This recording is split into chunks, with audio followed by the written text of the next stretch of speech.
Be happy that you even have arms, because once you go in the water, it's going to snap it right off.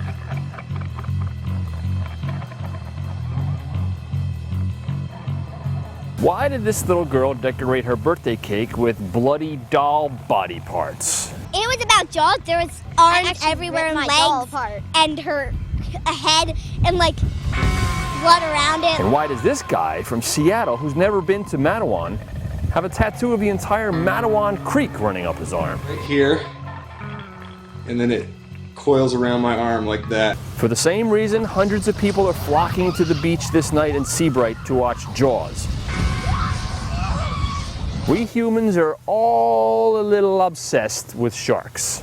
But it's become a tradition. We can't not show Jaws on the beach now. We average about $350 a night for our regular movies, but Jaws is by far the big one. So we get great crowds. So I'm estimating right now for probably it's about 600 at this point. It's just going to keep growing. Although you'll note there's plenty of seating by the water. Nobody wants to sit all the way in the back.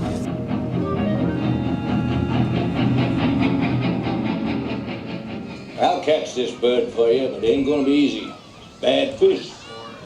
Last year we showed Jaws in every town where the shark attacks actually happened. He's referring to the 1916 shark attacks in New Jersey, in which 5 people were attacked over 12 days from Beach Haven to Matawan. A bizarre sequence that first put sharks in the forefront of the minds of beachgoers and eventually moviegoers. Don't look back! Swim, Charlie! Swim! Come on, Charlie! Swim! The 1916 attacks are widely referred to, even by the Smithsonian, as having inspired Jaws author Peter Benchley to write his tale of a rogue great white. But in 2001, Benchley told the New York Times, which had to run this correction when they made the same assertion, that the New Jersey attacks had nothing to do with it. That actually is almost as incredible as a great white shark swimming up a river like this and eating 3 people. Because if you read an account of those 1916 attacks, say this one, and then watch Jaws like I just did, it's the same story. I mean, it is the same story. But there is no shortage of documentaries, TV specials, and other works that were based on the 1916 attacks. The best of them, in my opinion, is this. The 2008 album Jersey Shores by the now defunct Seattle band Akimbo is a hardcore punk / heavy metal face melter of an album based entirely on the 1916 attacks, with songs like Matawan and Lester Stillwell, the name of the 11-year-old boy killed by the shark in the Matawan Creek. It starts with the sound of the ocean and a quiet, foreboding riff.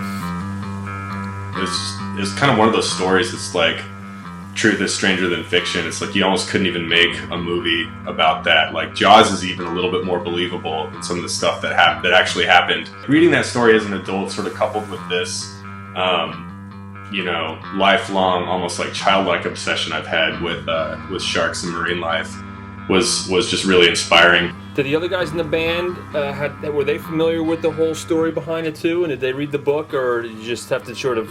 They didn't read the book, but they got familiar with it because I was being such a nerd about it.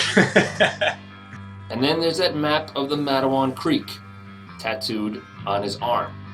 Once the project started, really coming together, and we started, it became like a real thing.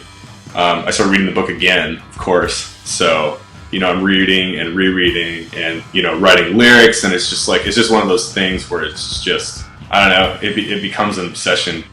All of that happened in the movie happened in real life. And it may happen to you.